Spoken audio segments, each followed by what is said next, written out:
Hello everyone, so we're at lunch on the first day between Australia and India at Delhi. Score is 3 for 94. Usman Khawaja's just on an even 50. Travis Head's just come to the wicket. We've had David Warner got out cheaply. Marnus Labuschagne didn't really get going, and Steve Smith goes out cheaply. So we were 1 for 91 for a little while, and then lost 2 wickets for 3 runs just at the end, just before lunch. So almost lost 3 more, so it would have been 4 for 94, but one of them was overturned on appeal.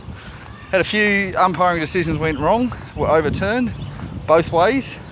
David Warner was given out incorrectly earlier on, and I think it was Steve Smith was given not out and then overturned on appeal, so umpires not really having a very good game. Now the pitch doesn't seem to be doing huge amounts of things, but it is certainly good for pacers and spin bowlers, which is kind of what I was expecting when sort of looked at the pitch the day before. It looks like a bit of an SCG kind of wicket, where it's good for pace and spin. A bit hard to bat on, but really good players shine. And that's what they say, the SCG you could go in with all pace or all spin or anywhere in between. You just play your best bowlers, you play your best batsmen.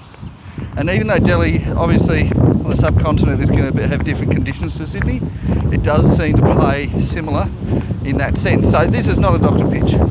Just going to say it here, if Australia lose, Australia deserve to lose. And of course I'm not saying that if Australia lose then India is definitely better, because this is still Indian soil, have to account for that. Australia's record in the past 12 months has been better than India's. And I'd say really, if you look at it objectively, you'd say that Australia's side is better than India's. But not by a big margin, but just a little bit better. So certainly not so bad that they would genuinely lose by an innings and 132 runs. Even if they're playing on a neutral venue, that's not a genuine result. So there's, there's some issues there. But look, can Australia win it? And this is one question. 3 for 94 doesn't sound amazing. 1 for 91 sounded pretty good, but it's not completely gone. I've put the pass score at being about 300 to 350 again. So if Australia can get over the 300 mark, I think we're in with a shot. If we're out for 177 again, I think it'll be very difficult. If we look at the scores from the last time they played it in Delhi in 2013, well, the last time Australia played in Delhi at least, it's about 250 each side. Australia batted first, and then in the second innings Australia was out for about 150, and India managed to get that 4 wickets down. So a pretty close match. And again, I said in my preview that could have gone either way, and Australia went in with a bit of the wrong team. We had Glenn Maxwell playing. He opened, and he was in there mainly as a bowler. We had Shane Watson. I think he was out with the homework gate thing. It was a bit of a disaster, but look, we were pretty close to winning that one. And look, India haven't lost at Delhi. They don't lose there very often. But I had actually predicted Australia to win pre-match, but that was when I had assumed that Cameron Green and Mitchell Starc would be available. Now, neither of them are available. They're both still recovering from their injuries. Now, Mitchell Starc, arguably you could replace him with Lance Morris. It isn't quite like for like. Lance Morris is right-armed instead of left. Morris is probably a bit faster and may not have quite the staying power or the experience. But I think that could have been a like for like. But the problem more is Cameron Green. And without Cameron Green playing, I don't think Lance Morris can be risked in the team. And so that meant that we had to go from a pace attack, which I think was the better option, into a spin attack, because we can't kind of go halfway. So because of those 2 injuries, they've gone in with Matthew Kuhnemann. Now, Matthew Kuhnemann is playing alongside Nathan Lyon and Todd Murphy. So not instead of. So not Nathan Lyon hasn't been dropped. Todd Murphy isn't being left out. We're going with all 3. Now this is interesting because we also have Travis Head, whose bowling has been better. He's also spin. And we saw both Marnus Labuschagne and Steve Smith, who are different. Early on in their careers, they were both really playing as spin bowlers. And they're both there. They bowled a bit at Nagpur, not really very much, because they don't really bowl very much nowadays. But they are two bowling options. David Warner fancies himself as a bowling option. We potentially have 7 spin bowlers, and we only have 1 pacer, that being Pat Cummins. And just the way that the Indian pace bowlers bowled in the first session suggests that there's a lot more in it for pace bowlers than there was in Nagpur in the first test. So, you know, maybe Australia should have at least picked a second pacer. Now, we probably would have if Cameron Green had played, but we haven't. And look, I don't think Matthew Kuhnemann is the worst choice.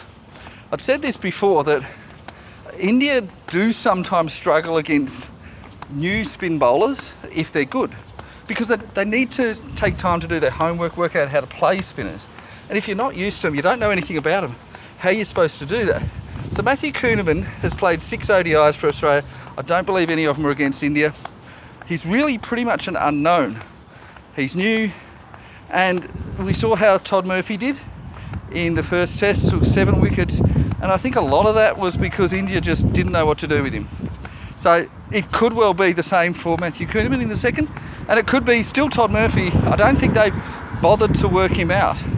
So we could well find Murphy and Kuhnemann really wreaking havoc on India, particularly in the second innings, but potentially also in the first. Now Nathan Lyon, I do wonder why he's there.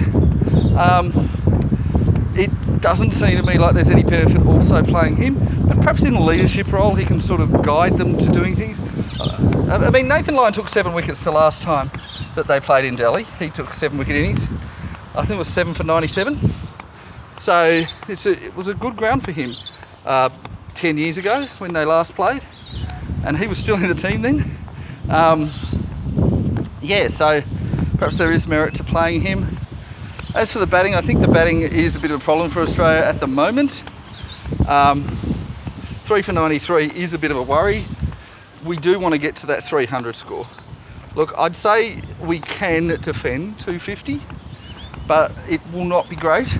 200, if we get to 200, I'd be a bit nervous, but there's at least something. If we're out for sort of 177 like we were in the first match, I still think we've got a better bowling lineup this match than we had last one, a more suitable bowling lineup. But I'm not convinced that 177 is going to be good enough. I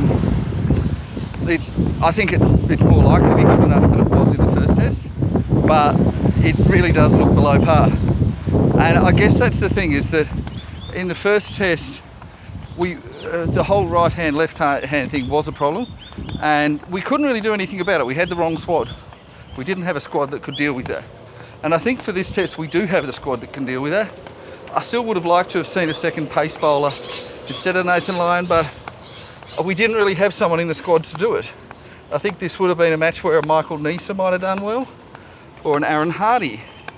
But then Aaron Hardy would have been more of a batsman. Maybe Aaron Hardy could have played instead of Peter Handscomb.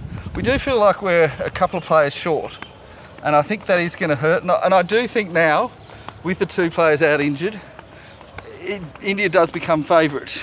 But I think it might be the sort of close match like we had in 2013.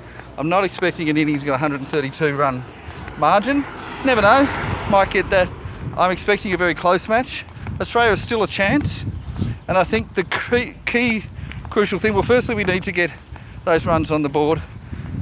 Certainly had a good start. Secondly, I think that we need Kuhnemann and Murphy probably are going to be our keys to see if they can get some wickets.